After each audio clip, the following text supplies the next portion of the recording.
ಎಲ್ಲರಿಗೂ ವೀರು ಕನ್ನಡ ಯೂಟ್ಯೂಬ್ ಚಾನಲ್ಗೆ ಆತ್ಮೀಯವಾದ ಸ್ವಾಗತ. ನಾನು ನಿಮ್ಮ ವೀರು ಕನ್ನಡ ಸರ್. ಇನ್ನೂ ಕೂಡ ನನ್ನ ಚಾನೆಲ್ ಅನ್ನ ಸಬ್ಸ್ಕ್ರೈಬ್ ಮಾಡ್ಕೊಂಡಿಲ್ಲ ಅಂದ್ರೆ ಸಬ್ಸ್ಕ್ರೈಬ್ ಮಾಡ್ಕೊಳ್ಳಿ. ಹಾಗೆ ಇನ್ನು ನಿಮ್ಮ ಸ್ನೇಹಿತರಿಗೂ ಕೂಡ ತಿಳಿಸಿ ಅಂತ ಹೇಳ್ತಾ, ಇವತ್ತಿನ ತರಗತಿಯಲ್ಲಿ ನಾನು 3ನೇ ಸೆಮಿಸ್ಟರ್ BBA ವಿದ್ಯಾರ್ಥಿಗಳಿಗಾಗಿ ಡಾಕ್ಟರ್ ಬೋರೇಗೌಡ ಚಿಕ್ಕಮರಳಿಯವರು ಸಂಪಾದಿಸಿರ್ತಕ್ಕಂತಹ ಜನಪದ ಕತೆ ಬಗ್ಗೆ ಚರ್ಚೆಯನ್ನ ಮಾಡ್ತಾ ಇದ್ದೀನಿ. ನೋಡಿ, ಹುಡುಗನ ಸಾಹಸ ಅನ್ನುವಂತಹ ಜನಪದ ಕಥೆಯ ಬಗ್ಗೆ ನಾನು ಇವತ್ತಿನ ತರಗತಿಯಲ್ಲಿ ಚರ್ಚೆಯನ್ನ ಮಾಡ್ತಾ ಇದ್ದೇನೆ. ಹಾಗಾಗಿ ನೇರವಾಗಿ ಈ ಒಂದು ಜನಪದ ಕಥೆಯ ಆಶಯವನ್ನ ನಾವು ಗಮನಿಸ್ತಾ ಹೋಗೋಣ. ನೋಡಿ, ಪರೀಕ್ಷೆಯಲ್ಲಿ ನಿಮಗೆ 10 ಅಂಕಕ್ಕೆ ಈ ಜನಪದ ಕಥೆಯಿಂದ ಪ್ರಶ್ನೆಗಳನ್ನ ಕೇಳ್ತಾರೆ ಅಂತ ಹೇಳ್ತಾ, ಹಾಗಾದ್ರೆ ಈ ತರಗತಿ ನಿಮಗೆ 10 ಅಂಕಕ್ಕೆ ತುಂಬಾ ಉಪಯುಕ್ತವಾಗುತ್ತೆ ಅಂತ ಹೇಳಿ, ಈಗ ಒಂದು ಊರಲ್ಲಿ ಒಬ್ಬ ಬಡ ತಾಯಿ ಮತ್ತೆ ಒಬ್ಬ ಮಗ, ಅಂದ್ರೆ ಬಡ ಕುಟುಂಬ, ಕೂಲಿ ಮಾಡಿದ್ರೆ ಇಲ್ಲಿಗೆ ಕೂಲಿ ಮಾಡ್ಕೊಂಡು ಜೀವನವನ್ನ ಸಾಗಿಸ್ತಾ ಇದ್ರು. ದುಡಿದ್ರೆ ಊಟ, ಇಲ್ಲವಾದರೆ ಹಸಿವು, ಇಂತಹ ಕಷ್ಟದ ಬದುಕಿನಲ್ಲಿ ಬದುಕನ್ನ ಇಲ್ಲಿ ಸಾಗಿಸ್ತಾ ಇರ್ತಕ್ಕಂಥವ್ರು ತಾಯಿ ಮತ್ತೆ ಮಗ. ಈಗ ಈ ಮಗನಿಗೆ ಏನ್ ಅನ್ಸ್ಬಿಡ್ತು, ಅಥವಾ ಬಾಲಕನಿಗೆ ಏನಾದ್ರೂ ಮಾಡಿ ಪರಮಾತ್ಮನ ದರ್ಶನವನ್ನ ಮಾಡ್ಬೇಕು ಅನ್ನುವಂತ ಒಂದು ಆಸೆ ಉಂಟಾಗುತ್ತೆ. ಹಾಗೇನೆ ಈ ಆಕಾಂಕ್ಷೆ ಅವನ ಚಿಕ್ಕ ಮನಸ್ಸಿಗೆ ದೊಡ್ಡದಾದರೂ ಕೂಡ ಬಲವಾಗಿ ಅವನ ಮನಸ್ಸಲ್ಲಿ ಬೇರೂರಿತು. ಏನು, ಏನಾದ್ರೂ ಮಾಡಿ ನಾನು ಆ ಭಗವಂತನನ್ನ ಭೇಟಿ ಮಾಡ್ಬೇಕು ಅಂತಕ್ಕಂಥದ್ದು, ಅಥವಾ ಆ ಭಗವಂತನ ದರ್ಶನವನ್ನ ಮಾಡ್ಬೇಕು ಅಂತ ಅನ್ಕೊಳ್ತಾನೆ. ತಾಯಿ ಎಷ್ಟೇ ಬುದ್ಧಿವಾದ ಹೇಳಿದ್ರು ಕೂಡ ಅವನು ಲೆಕ್ಕಿಸೋದಿಲ್ಲ. ಸರಿ ಅನ್ಬಿಟ್ಟು ಒಂದ್ ದಿವ್ಸ ಹೇಳ್ದೆ ಕೇಳ್ದೇನೆ ಸೀದಾ ಮನೆ ಬಿಟ್ಟು ದೇವರ ದರ್ಶನವನ್ನ ಮಾಡ್ತೀನಿ, ಭಗವಂತನನ್ನ ಭೇಟಿ ಮಾಡ್ತೀನಿ ಅಂತ ಹೇಳಿ ಹೊರಟ್ಬಿಟ್ಟ ಮನೆಯಿಂದ. ಆದ್ರೆ ಒಂದ್ ಕಡೆ ಅದು ಕೇವಲ ಆಸೆ ಆಗಿರ್ಲಿಲ್ಲ. ತನ್ನ ಬಡತನದ ಜೀವನದಿಂದ ಮುಕ್ತಿ ಪಡ್ಕೋಬೇಕು ಅನ್ನೋ ರೀತಿಯಲ್ಲಿ ಅವನು ಕಾಡು ಮೇಡುಗಳನ್ನ ಅಲೆದು ಎಲ್ಲೋ ಒಂದ್ ಕಡೆ ಆ ಭಗವಂತನನ್ನ ಇಲ್ಲಿ ದರ್ಶನ ಪಡಿತಕ್ಕಂಥದ್ದು. ಆ ಕಾಡಿನಲ್ಲಿ ನಡ್ಕೊಂಡು ಹೋಗ್ಬೇಕಾದ್ರೆ ಇಲ್ಲಿ ನಾಗರಾಜನನ್ನ ಭೇಟಿ ಆಗ್ತಕ್ಕಂಥದ್ದು. ಹಾಗೇನೆ ಆ ನಾಗರಾಜ ತನ್ನ ದೀರ್ಘಾಯುಷ್ಯದ ಕರ್ಮದ ಕಾರಣವನ್ನ ಕೇಳಲು, ಇದಕ್ಕೆ ದೇವರಿಂದ ಉತ್ತರವನ್ನ ತಂದು ಕೊಡುವಂತೆ ಭರವಸೆಯನ್ನ ನೀಡ್ತಕ್ಕಂತಹ ಬಾಲಕ. ಹಾಗೆ ಮುಂದೆ ಒಬ್ಬ ರಾಜ ನೀರಿಲ್ಲದ ಅವನು ಕೆರೆಯನ್ನ ತೋರಿಸಿರ್ತಾನೆ. ಆ ಕೆರೆಯಲ್ಲಿ ನೀರಿಲ್ಲದೆ ಇರ್ತಕ್ಕಂತಹದ್ದು, ಅದಕ್ಕೆ ಇರ್ತಕ್ಕಂಥ ವೈಫಲ್ಯದ ಬಗ್ಗೆ ಬಾಲಕ ಪರಮಾತ್ಮನನ್ನ ಕೇಳ್ಕೊಂಡ್ಬಂದು ಅವನಿಗೆ ಎಲ್ಲೋ ಒಂದ್ ಕಡೆ ಆ ವಿಚಾರಗಳನ್ನ ಮುಟ್ಟಿಸ್ತಕ್ಕಂಥದ್ದು. ಒಂದ್ ಕಡೆ ಹೀಗೆ ಕಾಡಿನಲ್ಲಿ ಹೋಗ್ತಾ ಆ ಕಾಡಿನ ಗುಡಿಸಲಿನಲ್ಲಿ ರೊಟ್ಟಿ ದಾನವನ್ನಾಗಿ ಪಡಿತಕ್ಕಂಥದ್ದು. ಅಲ್ಲಿರ್ತಕ್ಕಂತಹ ಗಂಡ ಹೆಂಡತಿರಲ್ಲಿ ಹೆಂಡತಿ ಆ ಒಂದು ಜಿಪಣ, ಮತ್ತೆ ಆ ಹೆಂಡತಿಯ ಜಿಪ್ಪಿಣೆ, ಅವರ ಹೆಂಡತಿಯ ಜಗಳವನ್ನ ಕಾಣ್ತಕ್ಕಂಥದ್ದು. ಇದೆಲ್ಲ ವಿಚಾರಗಳನ್ನ ನಾವು ಗಮನಿಸ್ತಾ, ಎಲ್ಲೋ ಒಂದ್ ಕಡೆ ಗಂಡ ಮತ್ತೆ ಹೆಂಡತಿಯನ್ನ ಆ ರಾತ್ರಿ ಹುಲಿ ತಿಂದಂತಹ ಸಂದರ್ಭದಲ್ಲಿ ಅವನು ಆ ಬಾಲಕನಿಗೆ ಜೀವನ ಅಂತಕ್ಕಂಥದ್ದು ಎಷ್ಟು ಕ್ಷಣಿಕ ಅಂತಕ್ಕಂತಹ ವಿಚಾರಗಳು ತಿಳಿತಕ್ಕಂಥದ್ದು, ಕೊನೆಗೆ ಪರಮಾತ್ಮನ ದರ್ಶನ ಆಗ್ತಕ್ಕಂಥದ್ದು, ಇದೆಲ್ಲವೂ ಕೂಡ ನಾವು ಈ ಒಂದು ಜನಪದ ಕಥೆಯಲ್ಲಿ ಗಮನಿಸ್ತಾ ಹೋಗ್ಬೋದು.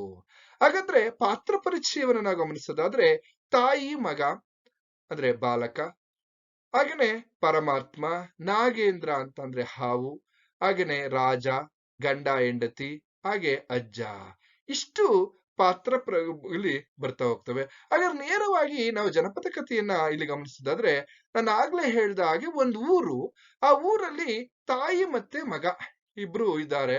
ಇವ್ರ ಬದುಕು ಎಷ್ಟು ಕಷ್ಟಕರವಾಗಿತ್ತಪ್ಪ ಅಂದ್ರೆ, ಅವರು ಕೂಲಿ ಮಾಡಿದ್ರೆ ಕೂಲಿ ಮಾಡಿ ತಮ್ಮ ಜೀವನವನ್ನ ಸಾಗಿಸ್ತಾ ಇರ್ತಾರೆ.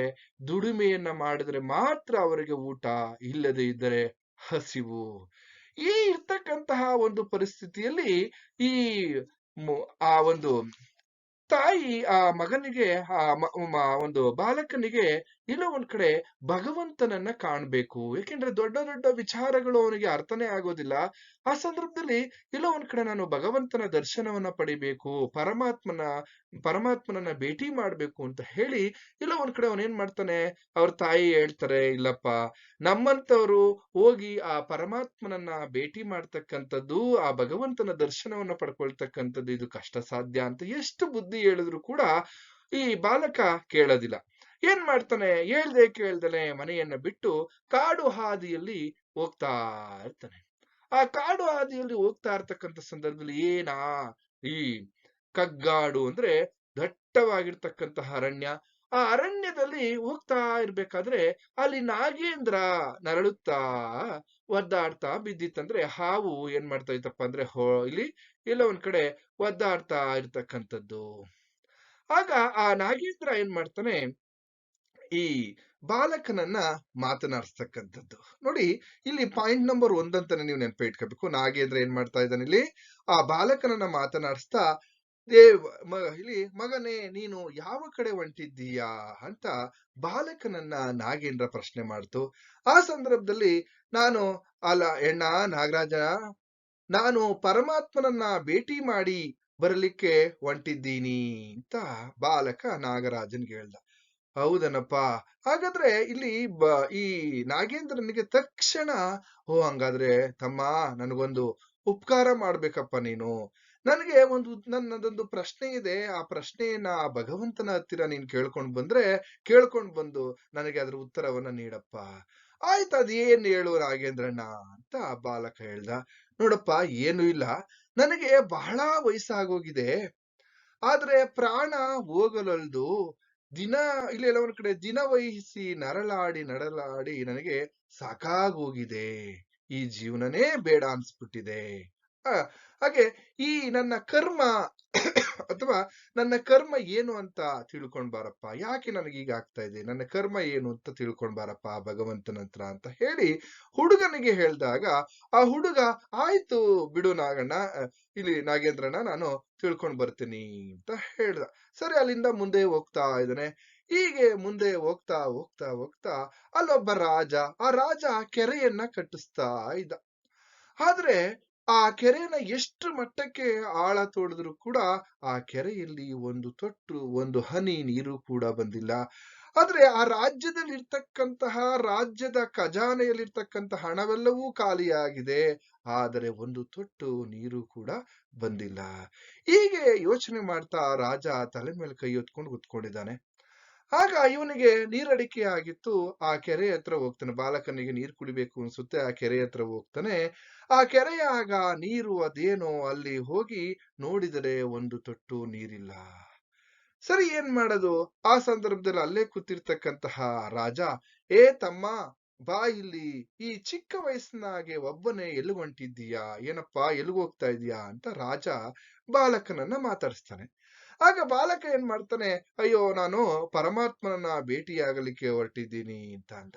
ಅವಾಗ ಇಲ್ಲಿ ಪಾಯಿಂಟ್ ನಂಬರ್ 2, ಮೊದಲನೇದು ನಾಗೇಂದ್ರ ಇಲ್ಲಿ ಬಾಲಕನನ್ನ ಪ್ರಶ್ನೆ ಮಾಡ್ತಕ್ಕಂಥದ್ದು. ಅದಾದ್ಮೇಲೆ 2ನೇ ಪಾಯಿಂಟ್ ಏನಪ್ಪಾ ಅಂದ್ರೆ ಇಲ್ಲಿ ರಾಜ ಏನ್ ಮಾಡ್ತಾ ಇದ್ದಾನೆ, ಇಲ್ಲಿ ಬಾಲಕನನ್ನ ಪ್ರಶ್ನೆ ಮಾಡ್ತಾ ಇದ್ದಾನೆ, ಅಂದ್ರೆ ಹುಡುಗನನ್ನ.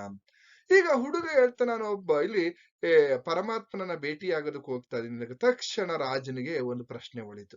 ನೋಡಪ್ಪ, ನಂದೊಂದು ಪ್ರಶ್ನೆ ಇದೆ.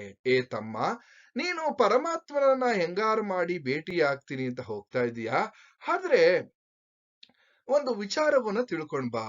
ಏನು? ನಾನು ನನ್ನ ಭಂಡಾರದಲ್ಲಿರ್ತಕ್ಕಂತಹ ಹಣವೆಲ್ಲ ಖರ್ಚು ಮಾಡಿ ಕೆರೆ ತೋಡಿಸಿದ್ರು ಕುಡಿಯಲು ಹನಿ ನೀರು ಬರಲಿಲ್ಲ.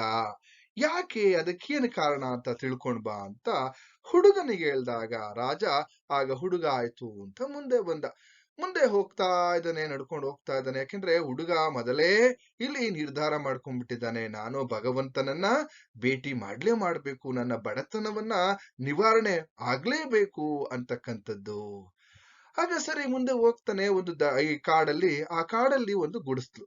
ಆ ಗುಡಿಸಲಿನಲ್ಲಿ ಇಲ್ಲಿ ಗಂಡ ಹೆಂಡತಿ ಇಬ್ರು ಕೂಡ ಇದ್ದಾರೆ. ಜೀವನವನ್ನ ಮಾಡ್ತಾ ಅವ್ರ ಪಾಡ್ಗವ್ರ ಬದುಕನ್ನ ಇಲ್ಲಿ ಸಾಗಿಸ್ತಾ ಇದ್ರು. ಸರಿ, ಈ ಹುಡುಗ ಹೋದಾಗ ಅಯ್ಯೋ ಪಾಪ ಅನ್ಸ್ತಾ ಹೇಳಿ ಆ ಗಂಡ ಏನ್ ಮಾಡ್ತಾನೆ, ನನ್ನ ಗುಡಿಸಲಲ್ಲೇ ಇರಪ್ಪ ಇವತ್ತಿನ ರಾತ್ರಿ, ನಾಳೆ ಹೋಗುವೆ ಅಂತ ಹೇಳ್ದ. ಸರಿ, ಇಷ್ಟೆಲ್ಲ ಆದ್ಮೇಲೆ ಹೆಂಡತಿ ನೋಡಿದ್ರೆ ತುಂಬಾ ಜಿಪಣಿ. ಅವಳು ಕೈಯಿಂದ ಕಡ್ಡಿ ಕೊಡ್ತಾ ಇರಲ್ಲ, ಅಷ್ಟು ಜಿಪಣಿ ಅಂತಂದ್ರೆ ಜಿಪಣಿ. ಸರಿ, ಏನ್ ಮಾಡೋದು? 2 ರೊಟ್ಟಿ ಇದೆ ಮನೆಯಾಗ, 2 ರೊಟ್ಟಿ ಇದೆ. 1 ರೊಟ್ಟಿ ಅವಳೇ ತಿನ್ಕೊಂಡ್ಬಿಟ್ಲು. ಆದ್ರೆ ಇನ್ನಿರ್ತಕ್ಕಂಥ 1 ರೊಟ್ಟಿಯಲ್ಲಿ ಏನ್ ಮಾಡ್ದ, ಆ ಗಂಡ ಅರ್ಧ ರೊಟ್ಟಿಯನ್ನ ನೀನ್ ತಿನ್ನಪ್ಪ ಅಂತ ಹೇಳಿ ಕೊನೆಗೆ ಅವನ ಗುಡಿಸಲಲ್ಲಿ ಎಲ್ರು ಮಲ್ಕೊಂಡಿರ್ತಾರೆ, ಗಂಡ ಹೆಂಡತಿ ಆಗನೆ ಹುಡುಗ. ಈಗ ನೋಡ್ರಿ, ಬೆಳಗ್ಗೆ ಎದ್ದಿ ನೋಡ್ತಾನೆ, ಆಗ ನೋಡಿದ್ರೆ ಇದ್ದಕ್ಕಿದ್ದ ಹಾಗೆ ರಾತ್ರಿ ಹುಲಿ ಗಂಡ ಮತ್ತೆ ಹೆಂಡತಿಯನ್ನ ಇಬ್ರನ್ನು ತಿಂದಾಕ್ಬಿಟ್ಟಿದೆ. ಈ ಒಂದು ವಿಚಾರವನ್ನ ಗಮನಿಸಿದಂತಹ ಬಾಲಕನಿಗೆ ಅಥವಾ ಹುಡುಗನಿಗೆ ಅಯ್ಯೋ ಜೀವ ಅಥವಾ ಜೀವನ ಅಂತಕ್ಕಂಥದ್ದು ಎಷ್ಟು ಕ್ಷಣಿಕ ಅಂತ ಆ ಕ್ಷಣದಲ್ಲಿ ಅವನಿಗನ್ಸುತ್ತೆ. ಅದನ್ನ ತಿಳ್ಕೊಂಡು ಕೊನೆಗೆ ಏನ್ ಮಾಡ್ತಾನೆ, ಸರಿ ಅಂತ ಹೇಳಿ ಅಲ್ಲಿಂದ ಸೀದಾ ಬರ್ತಾ ಇರ್ಬೇಕಾದ್ರೆ ಮುಂದೆ ಬರ್ತಾ ಇರ್ಬೇಕಾದ್ರೆ ಅಲ್ಲೊಬ್ಬ ಅಜ್ಜ ಸಿಗ್ತಾನೆ. ಪಾಯಿಂಟ್ ನಂಬರ್ ಮೂರರಲ್ಲಿ ನಾವು ಕಾಡಿನಲ್ಲಿ ಸಿಗ್ತಕ್ಕಂತಹ ಗಂಡ ಹೆಂಡತಿಯ ವಿಚಾರ. 4ರಲ್ಲಿ ಇಲ್ಲೊಬ್ಬ ಅಜ್ಜ ಸಿಗ್ತಾನೆ. ಆ ಅಜ್ಜ, ತಮ್ಮ ಎಲ್ಲೋಗ್ತಾ ಇದೆ ಈ ಅಡವಿಯಲ್ಲಿ ಒಬ್ಬನೇ, ಎಲ್ಲಿಗೆ ಹೊಂಟೆ ಅಂತ ಕೇಳಿದಾಗ, ನಾನು ಪರಮಾತ್ಮನನ್ನ ಭೇಟಿ ಮಾಡೋದಕ್ಕೆ ಹೊರಟಿದ್ದೀನಿ ಅಜ್ಜ ಅಂದಾಗ, ಅಪ್ಪ ಅದು ಬಹಳ ಕಠಿಣದ ಕೆಲಸ, ನಿನ್ ಕೈಯಿಂದ ಆಗೋದಿಲ್ಲ, ನೀನು ಮತ್ತೆ ಊರ್ಗ್ ಹೊಂಟೋಗು ಅಂತ ಆ ಅಜ್ಜ ಹೇಳ್ತಾನೆ. ಸರಿ, ಇದೆಲ್ಲ ಆದ್ಮೇಲೆ ಅವನ್ ಪಾಡಿಗೆ ಅವನು ತನ್ನ ಹಠವನ್ನ ಬಿಡದಲನೆ, ತನ್ನ ಛಲವನ್ನ ಬಿಡದಲನೆ ಹೋಗ್ತಾ ಇದ್ದಾನೆ ಹುಡುಗ.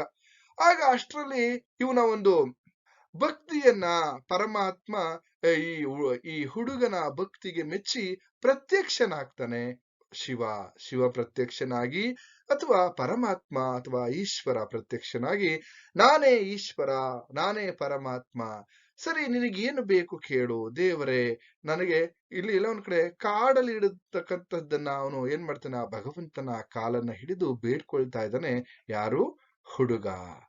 ಸರಿ, ಇಷ್ಟೆಲ್ಲ ಆದ್ಮೇಲೆ ಅವ್ರಿಗೆ ಕೆಲವೊಂದು ಪ್ರಶ್ನೆಗೆ ಆ ಹುಡುಗ ಏನ್ ಮಾಡ್ತಾನೆ, ಇಲ್ಲಿ ಆದಿಯಲ್ಲಿ ಬರ್ಬೇಕಾದ್ರೆ ನಾಗೇಂದ್ರ ಹೇಳಿರ್ತಕ್ಕಂಥದ್ದಾಗಿರ್ಬೋದು, ಹಾಗೇನೆ ರಾಜ ಹೇಳಿರ್ತಕ್ಕಂಥ ಪ್ರಶ್ನೆ ಆಗಿರ್ಬೋದು, ಇವನ್ನೆಲ್ಲ ಅವಕ್ಕೆ ಉತ್ತರಗಳನ್ನ ಕೇಳ್ಬೇಕು ಅಂತ ಹೇಳಿ ಸರಿ ಕೇಳ್ತಾನೆ. ಆಗ ಪರಮಾತ್ಮ ಆ ಹುಡುಗನ ಪ್ರಶ್ನೆಗೆ ಉತ್ತರಿಸ್ತಾನೆ. ನೋಡಪ್ಪ, ಒಳ್ಳೆಯವನಾಗಿದ್ದಂತಹ, ನೋಡು ಇಲ್ಲಿ ಕಾಡಿನಲ್ಲಿ ಗಂಡ ಹೆಂಡತಿಯರಿದ್ರು ಗುಡಿಸಲಲ್ಲಿ. ಅವ್ರ ಗಂಡ ಒಳ್ಳೆಯವನಾಗುತ್ತರಿಂದ ಅವನು ರೊಟ್ಟಿ ದಾನವನ್ನ ಕೊಟ್ಟ. ಆ ದಾನ ಮಾಡಿದ್ರ ಕಾರಣ ಅವನು ಈಗ ರಾಜನಾಗಿದ್ದಾನೆ. ಆದ್ರೆ ಅವನ ಹೆಂಡತಿ ಜಿಪಣಿಯಾಗಿದ್ಲು, ಅವಳು ನೋಡಿದ್ರೆ ಈಗ ಹಂದಿಯಾಗಿ ಹುಟ್ಟಿದ್ದಾಳೆ. ಹೀಗೆ ರಾಜ ಅದೆಷ್ಟೋ ರೊಕ್ಕವನ್ನ ಖರ್ಚು ಮಾಡಿ ಕೆರೆ ತೋಡಿಸಿದ, ಯಾಕೆ ನೀರ್ ಬರಲ್ಲ ಅಂತಂದ್ರೆ ಅದಕ್ಕೆ ಕಾರಣ ಇದೆ. ಯಾಕೆಂದ್ರೆ ಪರಮಾತ್ಮ ಬಾಲಕನ ಅಥವಾ ಹುಡುಗ ಕೇಳಿರ್ತಕ್ಕಂಥ ಪ್ರಶ್ನೆಗೆ ಉತ್ತರವನ್ನ ನೀಡ್ತಾ ಇದ್ದಾನೆ. ಯಾಕೆ ಈ ರಾಜನಿಗೆ ತೋರಿಸ್ತಕ್ಕಂಥ ಕೆರೆಗೆ ನೀರ್ ಬಂದಿಲ್ಲ ಅಂತ ಕಾರಣ ಏನಪ್ಪಾ ಅಂದ್ರೆ, ರಾಜನ ಮಗಳು ಋತುಮತಿಯಾಗಿ ಸುಮಾರು ದಿವಸ ಆಗಿ ಅವಳು ಮದುವೆ ಆಗ್ಬೇಕು ಅಂತ ಹೇಳಿ ಅಂತ ಉಸಿರು ಬಿಡ್ತಾ ಇದ್ದಾಳೆ. ಅವಳು ಆ ಸಂಕಟದಿಂದ ಹೊರ ಬರೋವರೆಗೂ ಅವನಿಗೆ ಆ ಕೆರೆಯಲ್ಲಿ ನೀರ್ ಬರೋದಿಲ್ಲ ಅನ್ನುವಂತ ಮಾತನ್ನ, ಒಂದು ಸತ್ಯವನ್ನ ಭಗವಂತ ಇಲ್ಲಿ ಆ ಹುಡುಗನಿಗೆ ಹೇಳ್ತಾ ಇದ್ದಾನೆ. ಸರಿ, ಅವನಿಗೆ ಕನ್ಯಾದಾನ, ಆ ಹುಡುಗಿಗೆ, ರಾಜನ ಮಗಳಿಗೆ ಕನ್ಯಾದಾನ ಮಾಡಿದರೆ ಕೆರೆಯಲ್ಲಿ ನೀರು ಎಲ್ಲ ಒಂದ್ ಕಡೆ ಚಲೋ ಬರ್ತದೆ ಅಂತ ಹೇಳಿದ್ರು. ಸರಿ, ಹಾಗಾದ್ಮೇಲೆ ನಾಗೇಂದ್ರನ ಪ್ರಶ್ನೆಯನ್ನ ಹುಡುಗ ಕೇಳ್ತಾನೆ. ಆಗ ನಾಗೇಂದ್ರನ ಆಗ ಪರಮಾತ್ಮ ಹೇಳ್ತಾನೆ, ನೋಡು, ನಾಗೇಂದ್ರ ತನ್ನಲ್ಲಿರುವಂತಹ ಐಶ್ವರ್ಯವನ್ನ ಯಾರಿಗಾದರೂ ದಾನ ಮಾಡಿದ್ರೆ ಅವನಿಗೆ ಮಾಡಿದರೆ ಸುಖ ಸಾವು ಬರ್ತದೆ, ಅವನಿಗೆ ಒಳ್ಳೆ ಸಾವು ಬರುತ್ತೆ. ಅವನಲ್ಲಿ ಇರ್ತಕ್ಕಂಥ ಸಂಪತ್ತು ಐಶ್ವರ್ಯವನ್ನ ಯಾರಿಗಾದ್ರೂ ದಾನ ಮಾಡ್ಬಿಟ್ರೆ ನಾಗೇಂದ್ರನ್ಗೆ ಒಳ್ಳೆ ಸಾವು ಬರುತ್ತೆ ಅಂತ ಹೇಳಿ ಈಶ್ವರ ಅಲ್ಲಿಂದ ಮಾಯವಾಗ್ಬಿಡ್ತಾನೆ. ಸರಿ, ಇದೆಲ್ಲ ವಿಚಾರಗಳನ್ನ ತಿಳ್ಕೊಂಡು ಕೊನೆಗೂ ಕೂಡ ನಮ್ಮ ಹುಡುಗ ಭಗವಂತನ ಅಥವಾ ಪರಮಾತ್ಮನ ದರ್ಶನವನ್ನ ಪಡೆದು ಆಶೀರ್ವಾದವನ್ನ ಪಡೆದು ಬರ್ತಾ ಇರ್ಬೇಕಾದ್ರೆ ದಾರಿಯಲ್ಲೇ ಇವನಿಗೋಸ್ಕರ ಕಾಯ್ತಾ ಇರ್ತಕ್ಕಂತಹ ರಾಜ, ಏನಪ್ಪಾ ಏನಾಯ್ತು, ಪರಮಾತ್ಮನನ್ನ ಭೇಟಿಯಾದ, ಏನ್ ಮಾಡ್ದೆ, ವಿಚಾರವನ್ನ ಏನ್ ಮಾಡ್ದೆ ಅಂದಾಗ, ಆಗ ರಾಜನಿಗೆ ಹುಡುಗ ಹೇಳ್ತಾನೆ, ನೋಡು, ಪರಮಾತ್ಮನನ್ನ ಭೇಟಿಯಾದೆ, ಆದ್ರೆ ಆ ನಡೆದ ಸಂಗತಿಯನ್ನ ಹೇಳಿದಾಗ ರಾಜ ಸಂತೋಷದಿಂದ, ನಿನಗಿಂತ ಚಲೋ ಇಲ್ಲಿ ಗಂಡು ಮತ್ಯಾರು ಸಿಗ್ತಾರೆ ಅಂತ ಹೇಳಿ ತನ್ನ ಮಗಳನ್ನ ಕೊಟ್ಟು, ಇಲ್ಲಿ ರಾಜ ಏನ್ ಮಾಡ್ತಾನೆ, ತನ್ನ ಮಗಳನ್ನ ಹುಡುಗನಿಗೆ ಕೊಟ್ಟು ಲಗ್ನವನ್ನ ಮಾಡ್ತಾನೆ. ಹಾಗೆ ಇಲ್ಲಿ ಅದ್ದೂರಿಯಾಗಿ ವಿವಾಹವನ್ನ ಮಾಡ್ತಾರೆ. ಕೊನೆಗೆ ಬೇಕಾದಷ್ಟು ಉಡುಗೊರೆಯನ್ನ ಕೊಟ್ಟು ವೈಭವದಿಂದ ಮದುವೆಯನ್ನ ಮಾಡ್ತಕ್ಕಂಥದ್ದನ್ನ ನಾವಿಲ್ಲಿ ಗಮನಿಸ್ತಾ ಹೋಗ್ಬೋದು. ಆಗ ಈ ಮದುವೆ ಆದ ನಂತರ ಕೆರೆಯಲ್ಲಿ ನೀರು ತುಂಬಿ ತುಳುಕ್ತಾ ಇರುತ್ತೆ ಅಂತಕ್ಕಂಥದ್ದು.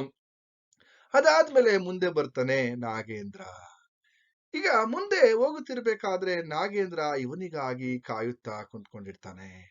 ಆಗ ಯಾರಪ್ಪ ಇಲ್ಲಿ, ಅಪ್ಪ ಪರಮಾತ್ಮನನ್ನ ಭೇಟಿಯಾದಿಯಾ, ಏನು ಎತ್ತ ಅಂತ ನಾಗೇಂದ್ರ ಕೇಳಿದಂತ ಸಂದರ್ಭದಲ್ಲಿ ನಡೆದಂತಹ ವಿಚಾರವನ್ನ ನಾಗೇಂದ್ರನಿಗೆ ಈ ಬಾಲಕ ಅಥವಾ ಹುಡುಗ ಹೇಳ್ತಾನೆ, ನೋಡಪ್ಪ ನಾಗೇಂದ್ರಣ್ಣ, ನಿನ್ನಲ್ಲಿರುವಂತಹ ಸಂಪತ್ತನ್ನ ಯಾರಿಗಾದರೂ ದಾನ ಮಾಡಿದರೆ ನಿನಗೆ ಸುಖದ ಸಾವು ಬರುತ್ತಂತೆ, ತುಂಬಾ ನೆಮ್ಮದಿಯಿಂದ ಸಾಯ್ತೀಯಂತಪ್ಪ ಆ ಭಗವಂತ ನನಗೆ ಹೇಳಿದ್ದ, ಪರಮಾತ್ಮ ನನಗೆ ಹೇಳಿದ್ರು ಅಂತಕ್ಕಂಥದ್ದು.